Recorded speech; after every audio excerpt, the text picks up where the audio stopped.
All right, we'll get started. Thanks for coming, everybody. We're going to start with Steve Downing, Director of Athletics for Marian University. He'll be followed by President Daniel J. Elsener with Marian University, Mike Weaver, and then Coach Lou Holtz will back clean up today. Everybody will be available for questions afterwards. You can ask your questions to the podium. For one-on-one interviews, see me, and I'll get you set up to the extent that we can. Thank you.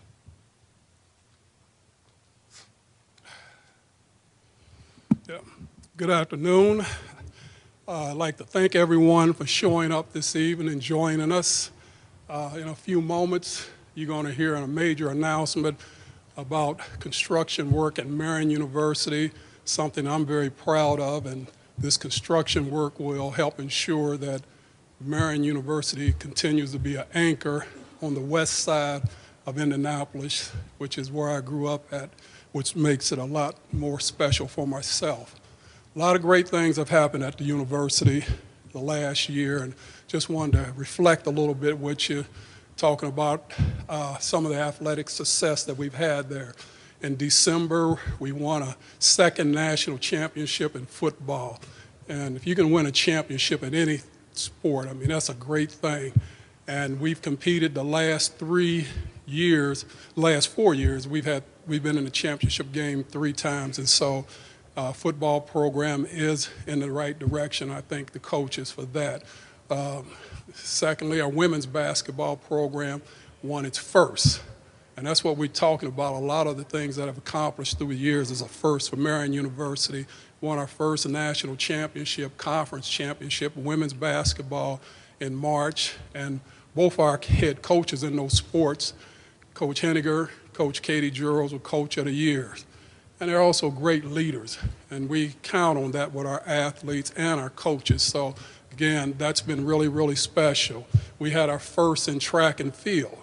Taylor Killings, track guy, won the indoor 60-meter hurdles championship, and we're hoping that Taylor can duplicate that outdoors here next month. He's a great, outstanding kid who's a junior. So, again, our track program is really coming along, as is all of our programs.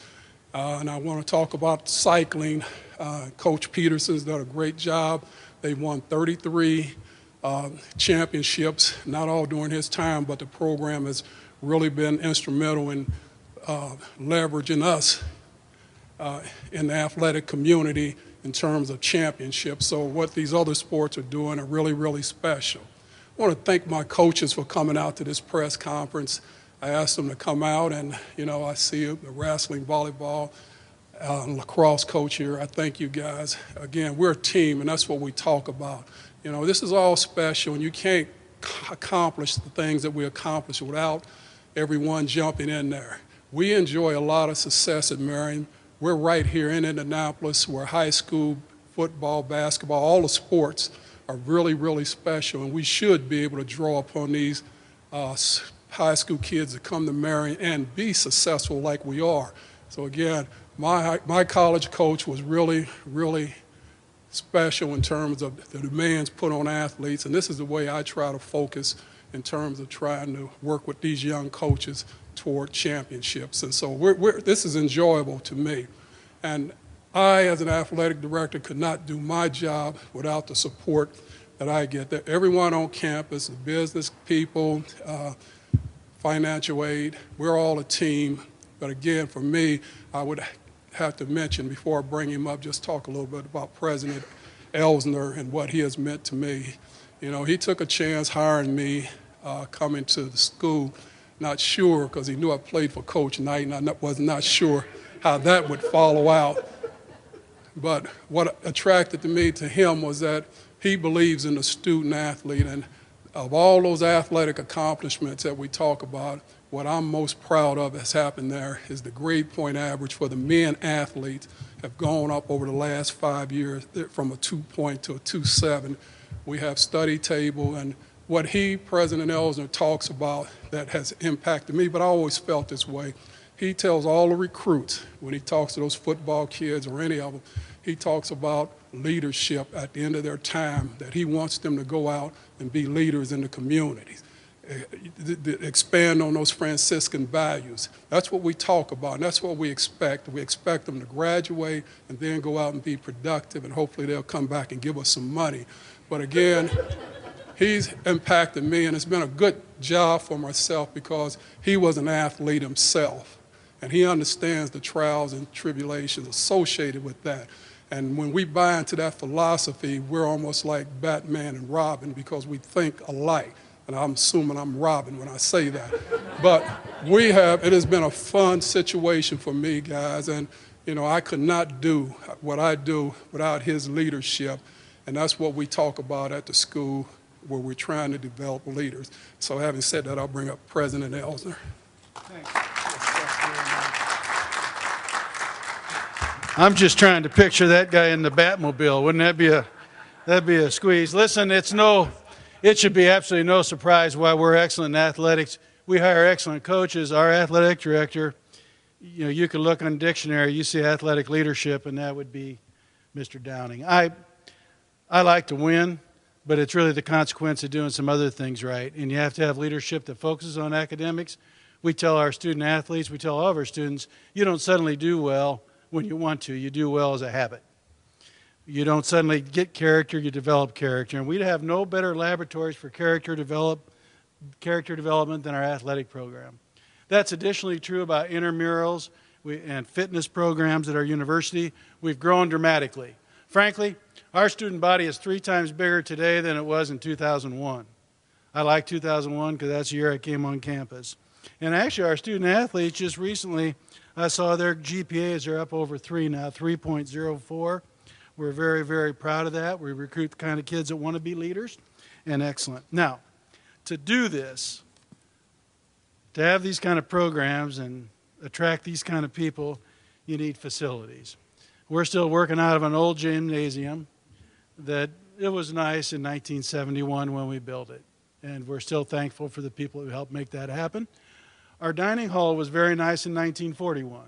Now, we've painted it and done a few decorating, but we think it's time to have an excellent dining hall. And then we're going to have an indoor track and a field house and courts. With our medical school and all the growth we've experienced, we need a place for our football coach when it's really bad. Although I've never agreed with football being practiced inside. I guess they're going to do that sometimes.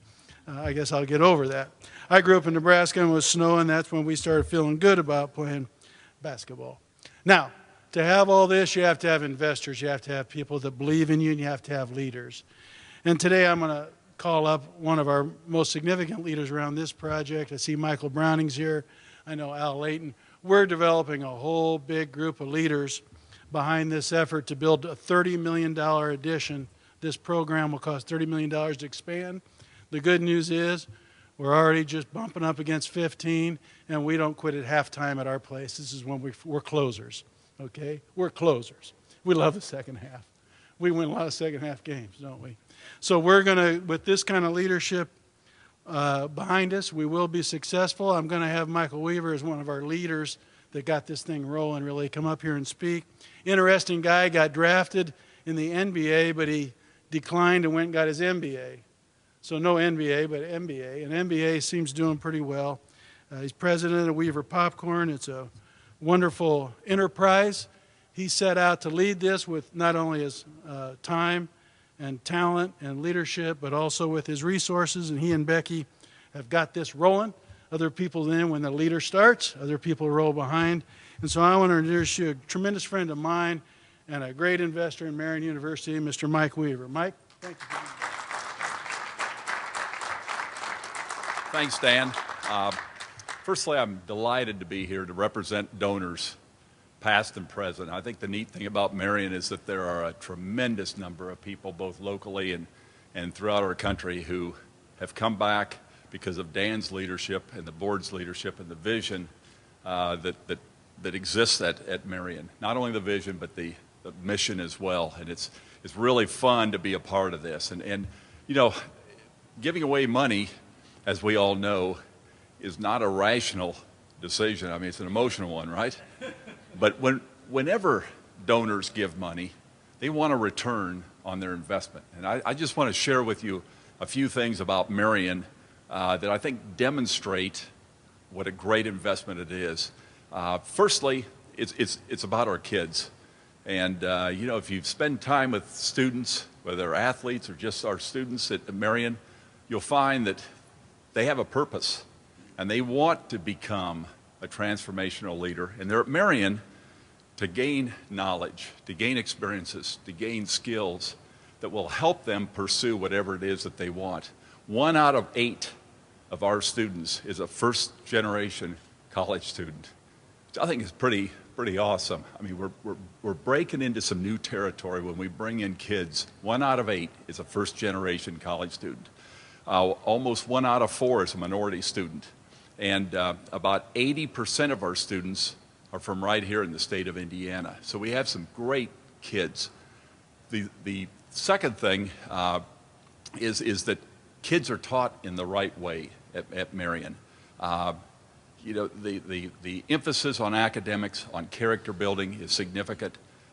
If you look at our students, 90%, that's 9 out of 10 of our graduates in 2015 had a job before they graduated. So any parents who want their children to leave home and go to college and stay away from home except for visits, Marian's the place. I think that's pretty remarkable. And of those graduates with jobs, 80% of them stayed here in Indiana. 73% of them stayed here in Indiana, in central Indiana.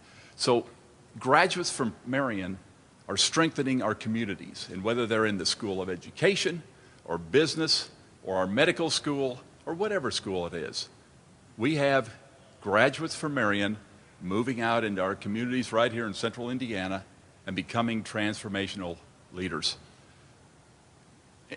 We're also investing in winners at Marian. As Dan said, he likes to win. There's nothing wrong with winning. And at Marian, we win in the right way. I'm really impressed. I mean, the GPA, think about that, a little over 3.0 on a 4.0 scale, 570 student athletes. I think that's pretty remarkable. At Marian, our student athletes win first in the classroom. And this guy, Steve Downing, has a study table every Monday and Thursday night.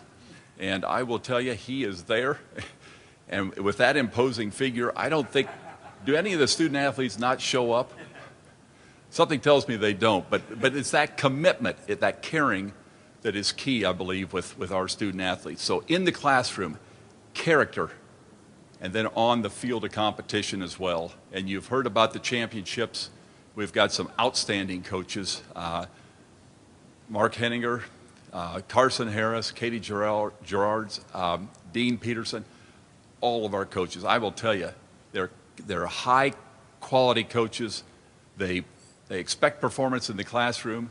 They expect our student athletes to conduct themselves in a high character way, and they also expect us to win on the field. Not only are they expected to win, but they really expect to win. Marian, you know, it's right here in right here in Indianapolis.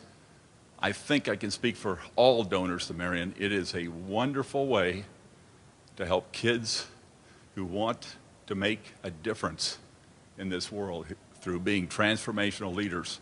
But they also need our support because it takes money to run an outstanding university. So again, on behalf of all the donors, really appreciate the opportunity to be a part of this. And Coach, glad you came in for this session. We're looking forward to dinner tonight. And again, thank you for all you're doing. And more NAIA tournaments, more NAIA championships, okay? If you do it once, Mark, you can do it twice, okay? So thank you.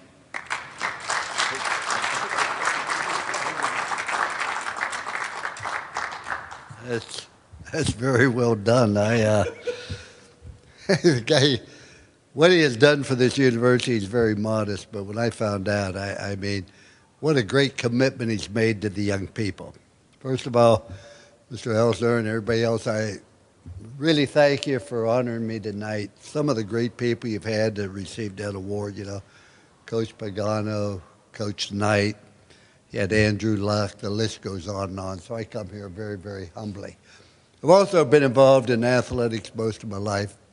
And I know how important it is to prepare young people. We always felt at Notre Dame that you got two educations. One's an education on how to make a living.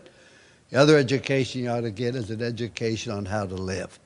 And I think that athletics, there's no other place you learn as much about leadership and about life as you do in the field of athletics. I learned more on a football field than I ever learned in a college classroom in my entire life. Now, it don't mean to put down the academics, but it's about, you learn about love, you learn about sacrifice, you learn about having objectives and overcoming adversity and difficulty. I also have been in an awful lot of different schools. If we start listing the schools that I have been to, and I've been very fortunate and blessed, but every place I've been, you can't do anything without money. I mean, you can have all the great coaches in the world. And Notre Dame tried to do it without money because they paid me $95,000 because they had a policy the head coach could not make more than the president of Notre Dame. The president of Notre Dame is a priest that took the vow of poverty. I kid you not. So they paid me $95,000 and I paid them $75,000 because I had 3 children in school and free tuition didn't kick in for 5 years. And so people said, why'd you go become a speaker? Because I wanted to eat. I mean, that wasn't real difficulty. But the point I make is Father Joyce, which ran it, really protected everything pretty well. And I went there and I said, we really need an indoor facility. Well, we didn't have very good facilities there. And there was an individual by the name of Mr. Loftus that stepped up and built us an indoor facility. And that one facility made a tremendous difference in our football program. Well, the point I'm making is one person can make a huge difference for so many people because it helped us in recruiting. If we went to a bowl, we had, but also all the other sports used it as well. It not wasn't just about football, it was about everything. One guy stepped up, and it makes all the difference in the world. And when I was at the University of Arkansas, we had a guy that, I don't know if you ever heard of him or not, a guy named Sam Walton. he was very influential in the success we had at the University of Arkansas as well. But, you know, it's such a great cause. And as I say, I was talking a little bit before, this was a special year for me with some of the former athletes. Had 2 former athletes inducted into Hall of Fame, Tim Brown and Jerome Bettis, 2 great football players. I had 2 fine young men who played for me at Notre Dame, added to the Notre Dame football staff. Autry Denson coaches the running backs, and Todd Lake coaches the defensive back. In the same year, I had 2 players that played for me at Notre Dame admitted or assigned or selected or whatever to the Board of Trustees of Notre Dame. 2 players. And they weren't that old. One is Byron Spuel, who was one of our captains, who number 3 man at Deloitte Touche was added to the Notre Dame Board of Trustees, and Rod West from New Orleans, vice president of Louisiana Power and Company. I like to think that we never taught football, and you don't talk about winning as per se. You talk about doing things the right way, and you have to represent your university. And one other great thing about athletics, it affects the entire school.